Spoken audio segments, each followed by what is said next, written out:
Girls who don't like boys, who don't like girls. What's the future for love and romance? Not long ago, I referenced an FT article that reported on the rapidly widening political and ideological polarisation between men and women, a global phenomenon. It's a worrying trend that didn't seem to get the attention it deserves, one that concerns me not just as a mother of boys and a girl, but as a woman who met her husband a little later, in my early 30s, and who can acutely recall the panic I felt, normally when inebriated at weddings, that I might never find someone with whom I'd share a life or have the chance of a family. In short, women are turning left and men turning right, and in significant proportions. This has been put down to multiple factors, from women now being more educated and tuning in to many more progressive arguments on campus, coupled with a growing contingent of angry young men who feel their very real challenges are being swept under the carpet, with many writing off dating and turning to the increasingly resentful online manosphere. Without wishing to become a bore, smartphones and social media are also playing a huge role, as habits of usage, content preferences, and respective echo chambers vary hugely between the sexes, to say nothing of the in-person interaction time they limit. But what does this trend mean for the romantic prospects of our species?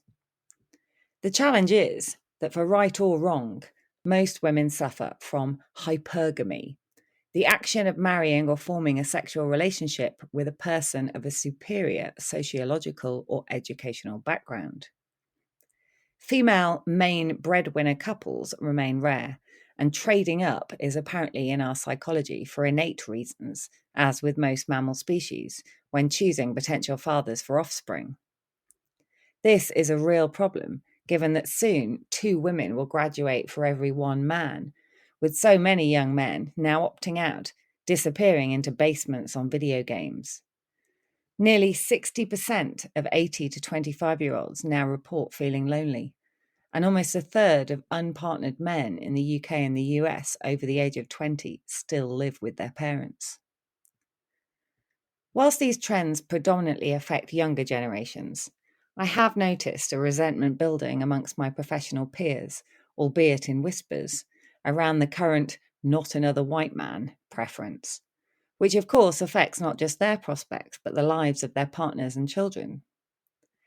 Despite the mutterings, there seems to be a tacit acceptance, at least publicly, of the pendulum needing to swing the other way for a while amongst my generation, X. But it's perhaps no wonder that there is much less support amongst those whose lives and careers are only just getting started. Having deep, supportive love in a life partner is another much underappreciated privilege. As a woman who's enjoyed some professional success, I truly credit my husband and perpetual cheerleader with much of it. I think it was possibly the least feminist statement in Sheryl Sandberg's Boss Power book, Lean In, to acknowledge that the best career decision she ever made was who to marry, which resonated hugely with me. And recently, I saw a clip of Susan Sarandon in a film answering the question, "Why do people get married?" with the following words: "Because we need a witness to our lives. There's 1 billion people on the planet.